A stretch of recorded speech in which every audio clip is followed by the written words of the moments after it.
Happy New Year, everyone. 2019. Yeah, 2019. We back in here. Yes, I hope everybody had a great holiday. We did. We did. New Year starting off right. Hope everybody's New Year starting off right. Hope you got everything you wanted for Christmas, or I got one thing I wanted for Christmas. what's that? I got my necklace. You ain't got it on?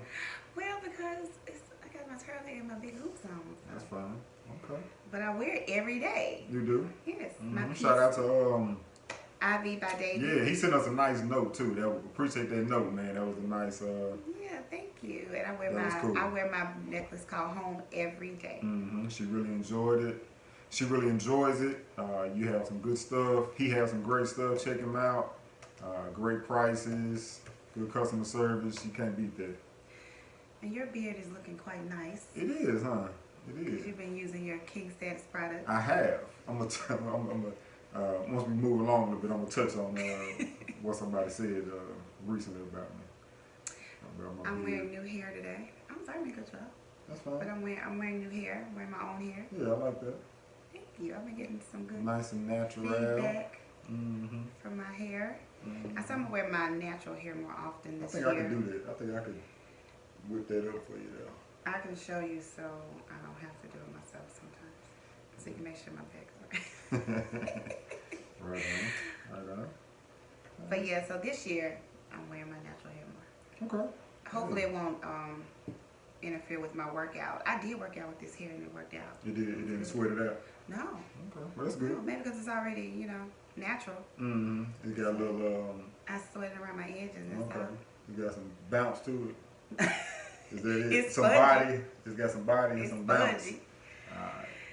So, speaking of working out, that's one of my New Year's resolutions. Okay. I'm gonna work out more. I was gonna say we always work out, but you're gonna try to do it more consistently. Yeah, but I'm gonna try to be more consistent. You gotta get up out that bed in the morning. That's the problem. Well, no, you gotta go to bed at night. Oh well, let's talk about that.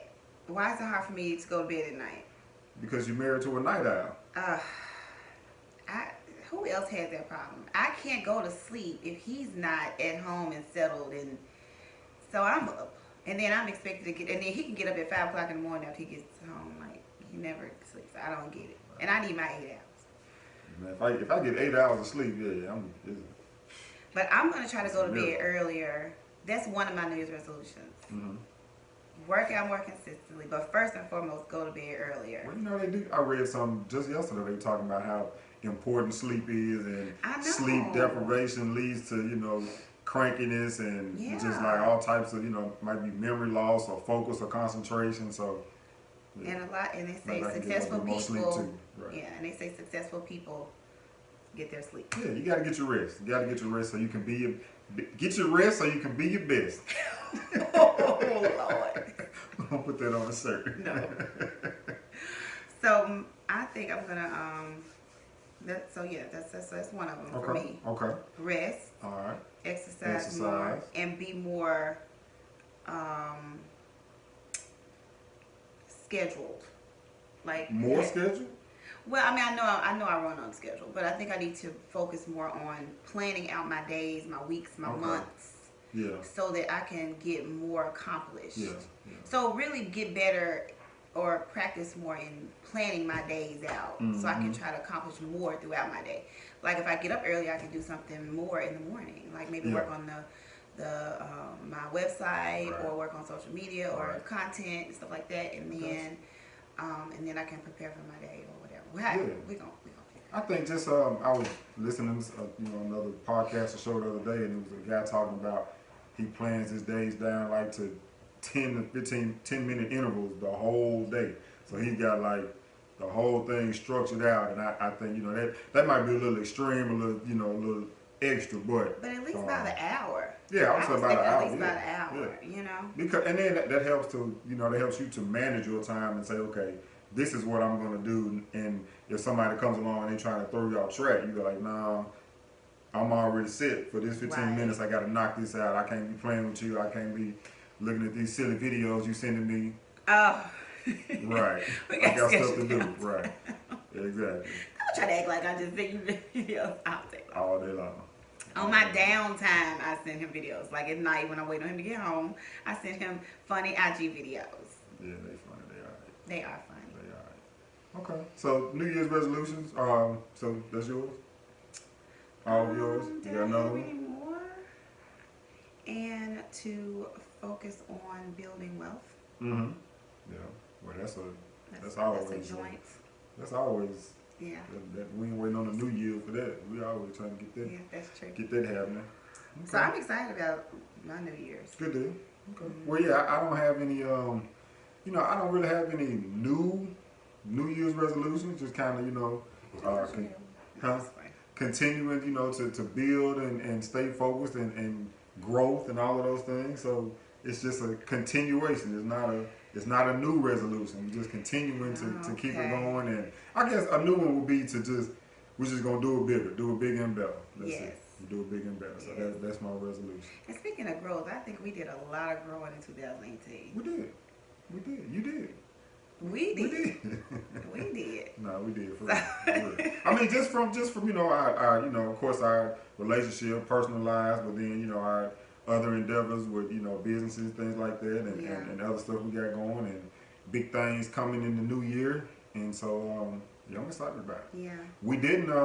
Excuse me. One thing we didn't do, we didn't go to the annual New Year's party. Oh yeah. We decided to sit right here on the couch with the girls, and I think we had so much going on. We both kind of drained, a little tired, so we just wanted to stay in. Didn't really want to get out. Or, it was kind of raining, and then the girls, they were like we don't want to be at Granny's house for New Year's. We want to be right. We want to be with y'all. So they wanted to sit with us and watch the ball drop, and so. But Mona was like, "Where's the party?" I'm like, "There's no party when it's the kids." Yeah. She wanted to go to the adult party. But I was talking to a client who goes to a party in Atlanta every year with her family, and they have a party with the kids involved. Yeah. So maybe we need to start doing that. Yeah, that's cool. Family. Family. Yeah. That's cool. Because I wouldn't mind having the children. I mean, we not getting too turned when we can't have kids there, So I think we have. I'm gonna put that into the group messages with the cousins and see how they feel about that for 2020. Yeah. I ain't gonna lie, and probably like around 10:30, 11. Yeah, I kind of started dozing off a little bit. I was like, let me get up and move around a little bit, and so we don't miss the ball drop. So. That was cool. Yeah, it was fun. I still enjoyed bringing in with the babies. Always like with the kids.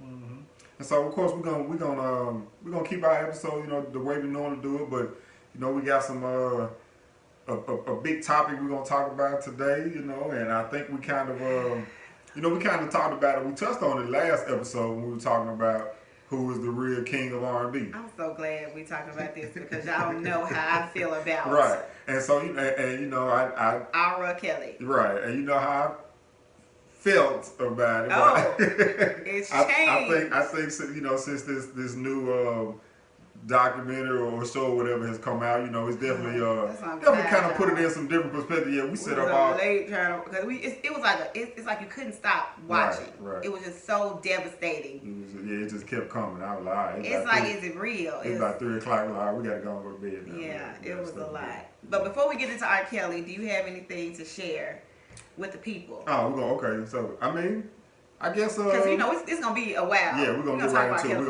We're gonna save our time for that. So I'll get right into my beats. You see, I got my Stack shirt on today. I like your Stack shirt. I do too. It's cool. Again, where's mine? I get you one. But so people that don't know, Stax is kind of it's got some ties to the family. My father was in a band on Stax back in the day, Circle of Fire. And I just remember we used to always have Stax memorabilia and stickers and stuff all around the house. So I always was, kind of into Stax. And then now that I've been working with one of the Stax legends, David Porter. I do some work with him and his nonprofit as well as his studio.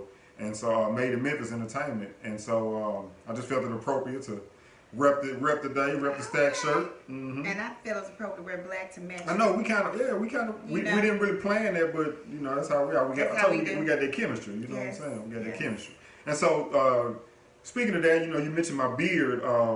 I've been doing some work with Made in Memphis at the studio, and I did I was in a session with K. Michelle, said that Memphis' is own K. Michelle, and Shout she's out to K. always filming and going live on IG and all of that, and so I had no idea that I was in one of the videos. Somebody sent it to me, and immediately we started looking at it and laughing, but there was some comment. People started commenting because they comment all the time, and one of the comments was that of course my wife brought to my attention. Yeah. One of the first comment. Well, one of the comments was it was like because she was talking and then I kind of walked into the room and the person said she was like forget all of that. Who was that man just walking into the room? And then they said he looks like he bathes in coconut oil and berries. And so I guess that's a compliment. You know what I'm saying? But So I'm like, what? That's like. But that definitely that was a trip. And then so somebody else sent me that screenshot.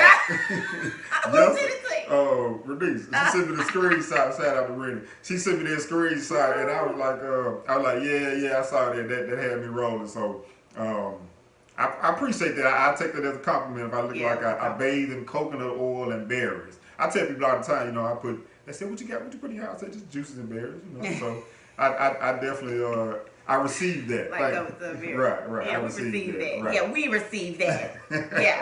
Yeah, we. Look, they were like, find out his name, his Instagram. Oh no, I need last name, Twitter handle. Yeah, so it's crazy. That's what's up. But that's what you have to expect. Oh, Your man is this fine. No. All right. Moving on. Okay. Because this whole episode gonna be about Kelly. It's what it is. We gonna title it. What are we talking What about? the hell? R. Kelly. What the hell, R. Kelly? We try not to cuss a lot on here, but I ain't gonna lie. So I brought my tissue just in case I get emotional. Okay, so I don't even know where to start. I know. Let me say this first. So last episode we were talking about King R&B. I'm all as a fan of his music, and I think that's one thing that you saw in the documentary. Everybody. No denying that. They always say, he did this and that, but he was a genius. He's a genius musically, genius in the studio, genius in music. So as a fan of the music, I love R. Kelly's music. But as a man, with daughters. As a father, as a man, as a father, that shit is crazy. Okay, and it's one thing to not condone something or not to be promote something, but at this point, like I can't even. I was looking at some of the lyrics and listening to one of the songs, looking at the songs, and I'm like, I won't even be able to listen to the music the same. You know what I'm saying? And again, because they talked about how he basically talked about his life and his music. Yeah. That's and it's just like when you go back and you listen. So I pulled out a few, just real quick, a few of the song titles, just to kind of, when you start looking at it and thinking about it, like, damn, was he talking about, what he's doing? Or is he, they talking about how people put their experiences into their music or whatever. So, of course, the first one, age ain't nothing but a number. And then we were the same age as Aaliyah. Yeah. So even me as a young girl, I was like, she married R. Kelly? That's a little strange. And the way we talked about, we didn't know that, or didn't realize that it was from her perspective, telling the old dude she ready to go all the way. Yes. So she was already manipulated. Right. Because she got with him, at 12? Yeah, something like that. So she was already being manipulated. And I know we're going to come back to this, but as far as her starting out at 12, and a lot of these people, the arguments that are being said on social media is, well, young girls mess with old men all the time. But you have to think about the manipulation, how early it starts. She was just 12. And these girls, that's the problem. These girls are manipulated and lured and abused. And it's like they're young. They can't think clearly. They haven't developed enough in their mind to be able to make good decisions with that. But we'll come back to that. But these arguments on social media have just been blowing my mind. You know, everybody would say, well, the high school girls getting picked up by the dope boys and the older men, you know, from school and sleeping with the teachers. Yes, that's true, but that does not mean it was right. That means these girls were misguided. That means I did a lot of stuff at 16 that I'm not proud of, or, you know, that I was doing. I wasn't having sex with no old men, but I'm just saying it to say that I would not do it now as an adult. So it's adults that should say, okay, this is not right. You know, I'm not supposed to touch a little girl. I personally talked to a dude that did some sketchy things, but he wasn't 30. He wasn't 25. He was my age. So you can't say, oh, it was a dope. But no, I mean, yeah, we like a bad boy, but all girls do not want old men. And so if an old man stepped to me at that age, I was like, what do you want with me? What do you want with me, dude? I'm a kid. So it's just not right. And I got 2 daughters, and it just makes me upset because I dealt with that a lot when I was young, because I was a cute girl, and I dealt with a lot of older men stepping to me, and it's like it was gross. But okay. Yeah. That's so that one, age ain't nothing but a number, and then, you know, the second line into this, she like, going down ain't nothing but a thing. Oh, you just rethink the whole line I'm like, now. wow, that's crazy. That's crazy. I know a lot of people that lost their virginity to "Seems Like You're Ready." Mm-hmm. That's okay, that was the next one on the list. Yeah. Okay. Seems Like You're Ready. So if you I could have sworn you was ready. Like, right, so but now you don't want this.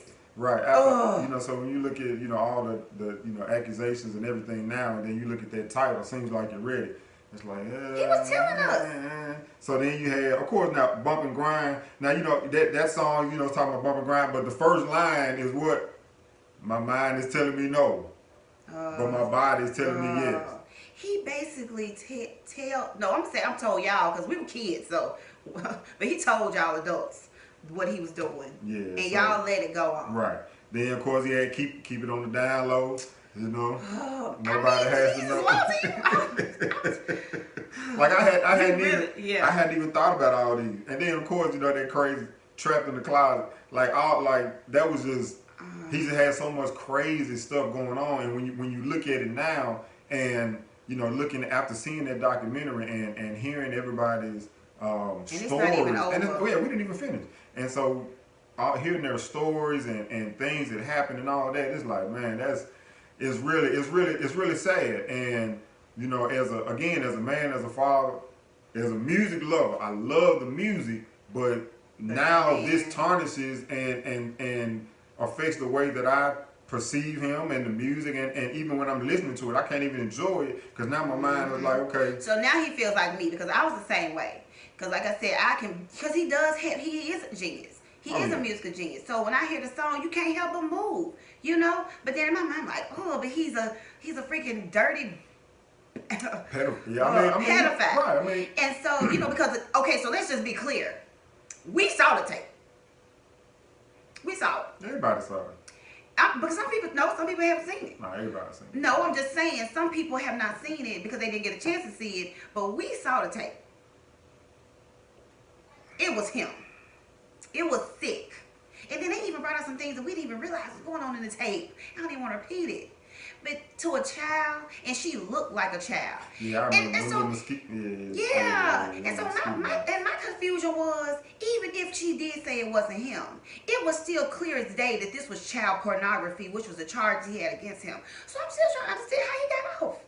Even if they didn't have the victim present, from what I guess they assumed, or they said it, they said the first time it had to be a date and time or something, so there was no time. But it's clear. Yeah, of course it's clear. But it was clear on that tape. But again, so his money got him out of it. That's what I'm saying. That goes back to, and not even his money, the money that he was making for people. Yeah. So the people above him that he's making all the money for, they were like, look, this is our cash cow. You know, think about it, like even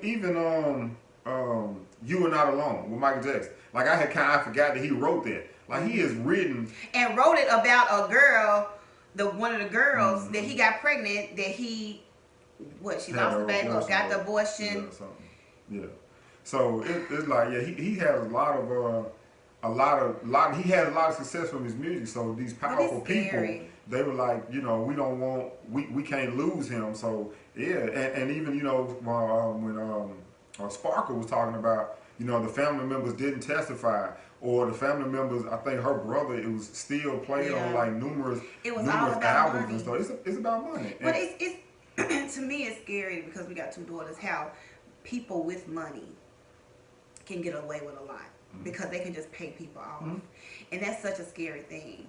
Because even parents can be paid off just to shut up about what went on with their own child. So to that point, my only I was I'm trying to figure out why would they might not have wanted them to go through with the trial. Okay, she's endured enough, and this I'm just playing the other side. She's endured so much, and then you don't want your child, your baby, to have to go through this trial, embarrassment, further embarrassment, and be just completely tarnished. Because you got to think it drug out 5-6 years. So by the time they got to it, you know, they probably tried to reconcile, move on from it. I can feel that if they just really wanted her to have a normal life, right? Have a normal life. But it's still, but still, it also feels like a lot of them were paid off. Yeah, and again, it might come out later. We don't know. We just speculating right now. But I can kind of see their side if they didn't want to put her through anymore. But at the same time, I'm trying. If I was the father or uncle or brother or something, I'm trying to put some hands on R. Kelly at the least. You know what I'm saying? At the trial. You know what I'm saying? So I don't know if I'd be able to rest or sleep with myself if there was not some type of justice done. You know what I'm saying? So it's just, it's crazy because he picked up another young girl while he was at the trial. Yeah. Like, okay, so I get a little deeper with stuff. So I'm looking at him as a man, him as Robert. What the hell is wrong with Robert? I personally think he's autistic. He seems a little. I'm gonna tell you why. Because it doesn't autistic children be like a little slow, but then they are super talented or super excellent at other things. Like they have like a. Can they be like, like really good at one thing? But now to be, you can't. This is just your thoughts. We can't, and we're not trying to. We don't want to be insensitive. Insensitive who? Anybody? They're autistic. No. I'm not saying it. I'm saying him. I'm thinking he was not diagnosed as an autistic child. Because he is super talented, but they said it on there, he probably still can't read or write. Right. But he might. And I'm not saying there's anything wrong with it, but I'm saying he might not be autistic. He might just have a problem where he can't read or write, babe. That don't mean he autistic. Even as a grown person. No, I'm just saying the way he's so super talented. He is a musical genius. Right. That's how some of them work. They can either be super smart at math, super smart at science. He's just super talented at music. Or he might just be a pedophile and sick that way. So that's understandable, but clearly he doesn't think like normal people. That's why I said it could be something like autism, because that's the thing. Could be something like it, right? Okay. That's just what I feel. Okay. But hey, nobody will know because nobody's going to make him get tested or anything like that. And his money is still going to pay his way out of all of this, I'm sure. Well, I think, he said he had some. I'm just trying to give a man a reason, some kind of explanation of why he's so freaking crazy. Well, that's what I'm saying, right. Yeah, it's something wrong, and he had some issues with the reading and writing, and he seemed like from the story, it seemed like he had some issues growing up. And social issues and all of that. So he was abused by men and women. He was exposed to sex way too early. And the only way he can feel powerful is by treating these young children like sex slaves, basically. Yeah. And the only reason why he gets away with it is because he makes money. Yeah, and another point too, they said now if there had been some little white girl, they would have strung him up a long time ago. You know what I'm saying? Yes. And it was sad because you got to go back to a community aspect. Our community, right. We as a people, half of us, I would say it was like half and half. I think defended this man, and made the victim out to be the bad person. And now we see its victims, several. And it's like, now y'all gonna have his back. Now y'all gonna say all these girls, they just wanted his money. You know, these girls ain't they know what they doing. Right. And I mean, so one of the things I was thinking is like, okay, you know, if you on the payroll, R. Kelly, you know, you're at the studio, you're at the shows, you're at the house, you all of that. At some point, you know what's going on. Okay, And but wait a minute now, especially- because we can talk about just like the Me Too movement. They act like these grown women felt like they didn't have a say because this person was so famous and could help their career. But these are children.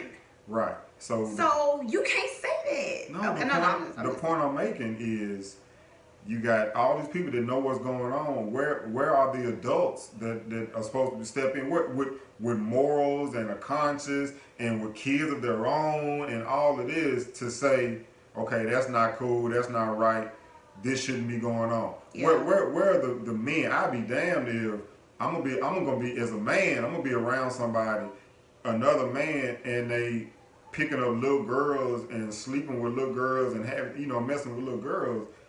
I can't be around that, and I'm not going to condone that. And I don't care how much money. Because I don't care how much money you make. You know we're making together.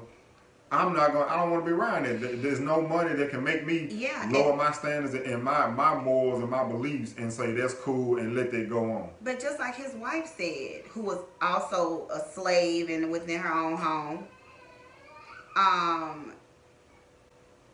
he had to have help. He couldn't even read or write. So you had people who, you know, had to help him make all this happen. Walter has to step out a little bit, y'all. Just in case y'all want to be going. The kids are making way too much noise in the back. I just don't understand how it's going on for so long and nobody has anything to say.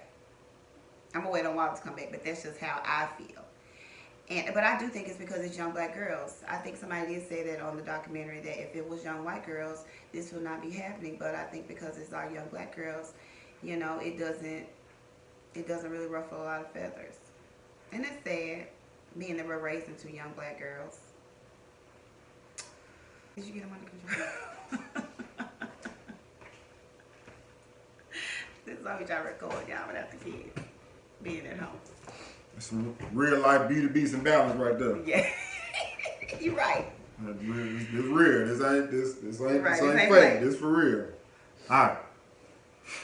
So yeah, I do also feel like it was the people around him that helped him.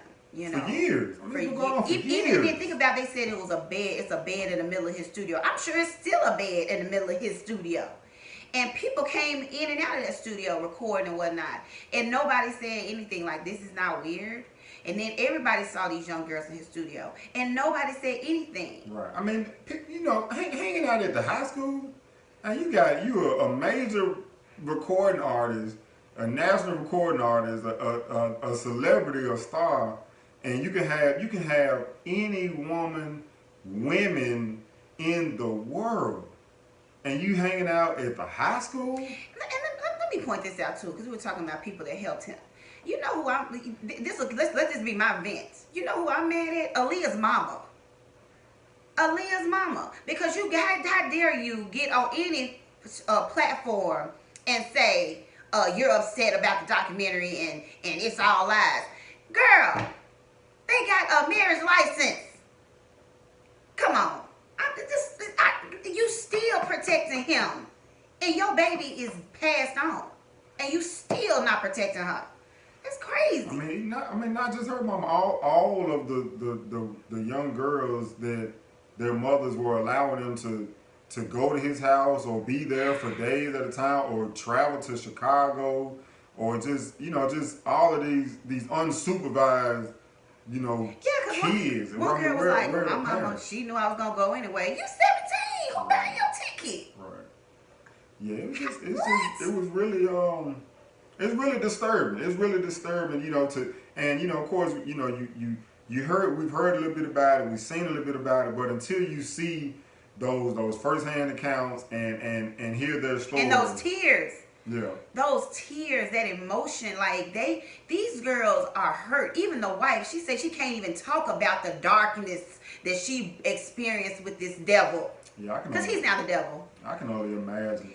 You know what it remind me of? I don't know if anybody watched this show on HBO. It was called Carnival. Did you ever watch Carnival? No, I used to watch that old crazy. Oh my God! But I had to stop because it was too sick. I can't watch that mess no more. It do something to my spirit. But when I was watching it, I can't. Like, it did something to me. But it was like, but basically, if y'all watch it, y'all knew. But it was like a pastor who was preaching the gospel, but then he was the devil. And I'm gonna tell you why I stopped watching it, because it was one scene where he was with a young girl, and it was a pastor that could hear it. It was some sick crap, but it was like he was turning into the devil as while he was with this girl, and it was just the most craziest sick crap I've ever seen in my life. And it's still in my brain, the image of in my head. And anyway, that's what R. Kelly reminds me of. That he is charming on the outside, and then when he get these girls in his hole, and then it's like he turns into the devil and just ruins their lives. Okay. So let's talk about let's talk about some of the other things from the documentary. So let's one of the things that I think you made a post about or something was the brother. Oh, the brother. Wait, how was he sitting in jail? Holding his glasses like he's sitting on the couch. He real sophisticated with them glasses. With them glasses on. I'm like, first of all, sir, why are you in jail? Why are you in jail? Yeah, he was too. Defending your brother. He was something else. So the brother out of jail was not really defending R. Kelly, and the one in jail was defending him. But go ahead, baby. Yeah. Well, I think probably, yeah. And you know, so they said that at one point, Wendy Williams did an interview with the younger brother, and you know, he talked about some things he had seen, but then he kind of took back some of the things he was saying he was just repeating what was in the media or whatever. But they were trying to put it on him, though. Right? Yeah. For the little brother. I think they said R. Kelly didn't say it necessarily, but his team, his defense team, was saying it could have been his brother in the video. So they were trying anything. But if you saw the video, yeah, that was Aura in that video for sure. Yes. Yeah.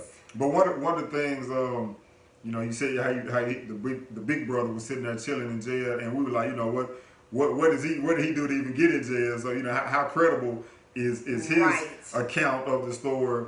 But I think he even made a point about. I think we kind of laughed about it when he was like R. Kelly offered the younger brother $100,000 and a one record, you know, one album record deal or so. Right. And of course he was like, he ain't take the money, he ain't take. But the big brother was like, you could have been rich. Why he sitting in jail? His ass sitting in jail with his glasses. You could have been rich. He could have been rich with their $100,000 and a one record deal. And where are you, sir? Oh my gosh. Yeah, so it's definitely he's definitely a yes man. And another person I feel like knew exactly what was going on from day one was that manager that they kept talking to. Oh yeah, I mean, so you could tell he was kind of squirming in his seat. He was so uncomfortable. Yes, and talking he knew about exactly what was going on. He was one of the main men that's probably picking up those little girls, and I'm surprised that they even like talked to him that long, because I mean at some point you have to say, so you didn't know?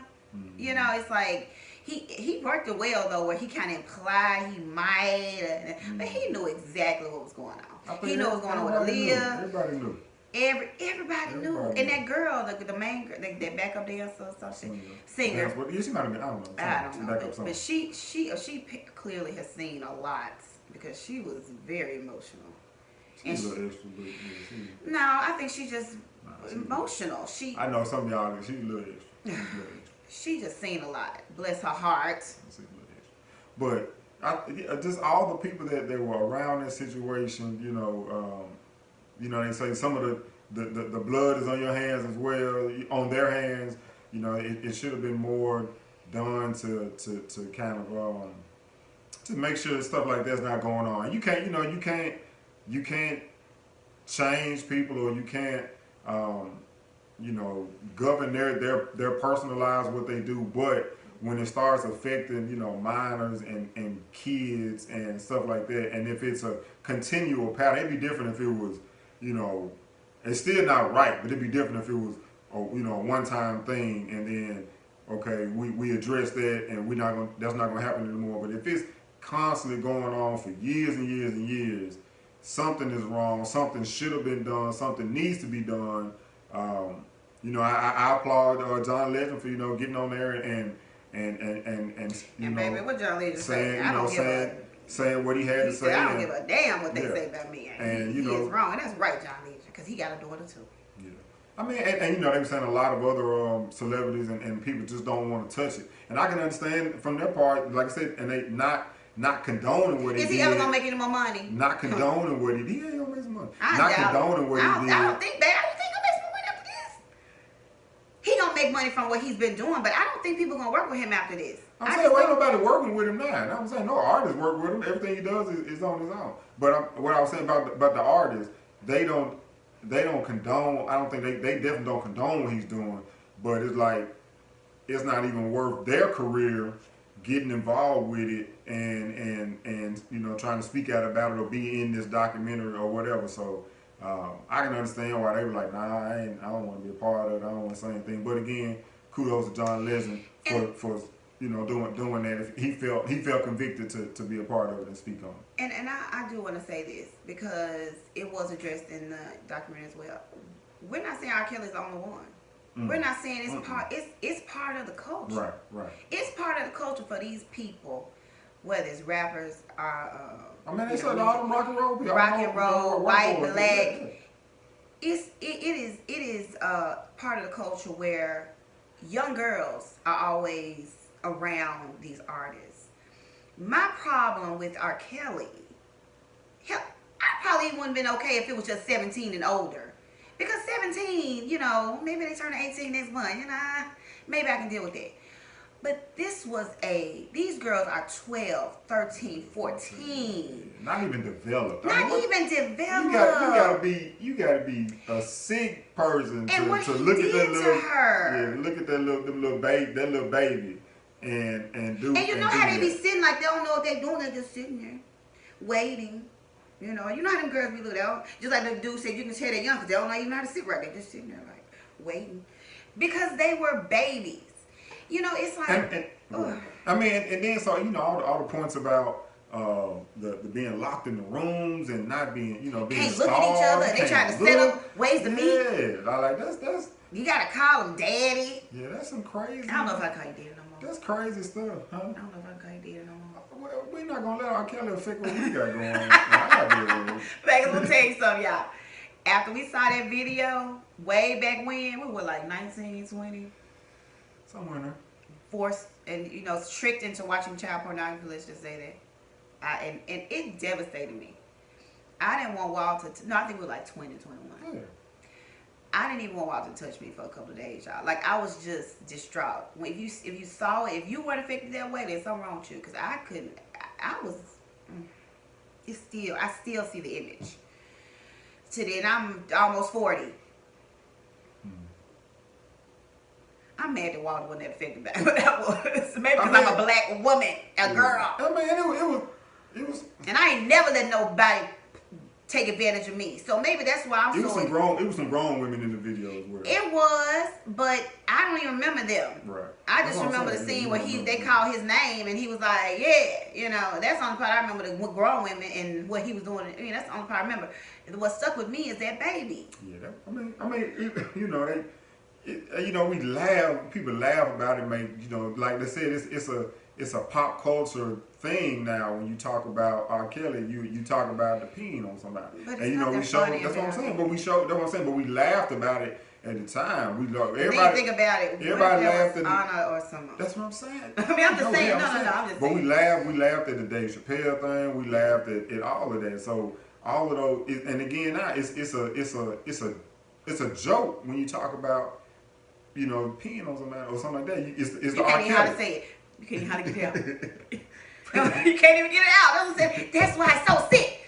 Oh, okay. That's because my daughter's a baby. Oh yeah, that's true. The baby's back there too. But I'm just saying, you can't. That all of that is a part of that, and people as a culture, as a society, we become so immune and numb to things like this, and it's just like, okay, it's happening. What's going on to the next thing, it's really sad. It's a sad situation. But you know what? Hopefully, this opens up a lot of eyes. Oh shit! It has opened a lot of eyes. I mean, just to parents, to young girls, to moms especially watching their girls. These men maybe rethinking. And people, people use the the music business or any type of business or entertainment or perceived success coming down the line. They'll dangle that in front of young, naive, unknowing girls or boys and use that to their advantage and manipulate them and take advantage of them. So if you got any kids or family members, anybody in any type of situations like that, just be extra careful, be extra mindful, and don't put anything past anybody, because clearly you can see somebody like that. Before all this came out, you didn't know that he was doing that, but now you see all of this was happening, so you got to be aware of those things. But I'm looking at it in a deeper light too, because I'm looking at it as the culture we're in right now, where we have our president of the United States who can say you can grab a girl's vagina and not suffer any consequences for it, only because you have money. You have artists like R. Kelly that take advantage. You have people in the Hollywood who take advantage of men and women. And I'm sure in the music industry now it's men and women that take advantage, just because you are in a place of power. And it's supposed to be accepted because power is money. Money is power right now. And that's what's scary to me, the culture that we live in. So this is just exposed, like the Me Too movement exposed to me the Hollywood side of it. This is exposing the music side of it, and the black side of it. So hopefully, I always see the glass half full. Hopefully something great will come of this. Hopefully this, just like you cut a wound and you have to let it ooze out so it can heal. So. Let's just hope for the best, y'all, and keep an eye on your children, boys and girls. Right. That's the main thing. Just keep an eye on your kids. Watch out for them. Make sure that they're doing. You make sure you know what they're doing and who's around them. Don't leave your kids with people, strangers or people you don't know or people you think might not. Let them go to people's houses without talking to their parents. Right. Or you got to meet their parents. Yeah. My babies ain't going nowhere unless I go meet their parents and we have a couple of visits together, and then maybe. Maybe. I might have to ride by your house and they can't have teenagers. I'm sorry. If my baby's friends got teenage siblings, they can't go over there. That's another story, but they can't. Okay. But Walter got to go to work. I do. I got a long day today. He has a long day, and I have a full day with the girls. Yeah, they said they want to do a Sunday fun day today. Tomorrow? She said that today. I was like, it's not Sunday. Oh, we're going to IKEA today. Yay! Good. Okay. Well, I wanted to ballet, so that'd be fun for her. All right. Well, spend some of your money. Okay. That's why I got to go make some. Exactly. Okay. All right. So yeah, I think we have. Well, we're going to touch back on it, y'all. We got how many more episodes to watch this R. Kelly thing? Yeah, we got a couple more to watch. We're going to try to come back, but we want to give y'all an episode to start break the new year in. And again, we got some things coming along. We're going to try to implement and do. And so hopefully get these interviews started. Yeah. So y'all, it'll be a different backdrop though. Yeah, we're gonna switch it up. Try to get an interview started. So y'all, stick with us, stay with us, subscribe, tell somebody, share, send us emails. For our subscribers now, thank you. Right, we appreciate all the love, and support that we've been getting. And feedback. Keep it coming, and we're gonna do our part, try to get them in. We're gonna try to get them in a little bit more frequent, but we humping, so we got a bunch of things going on, but we do it when we can. And so, we're saying peace and love, but I like love and light now. Okay. So love and light, people. That's all we got for you. Love and light. That's all we gonna do. No, you ain't gotta do it. Okay. Just me. Right. Love and light. That's all we got for you this year and moving forward. Love and light.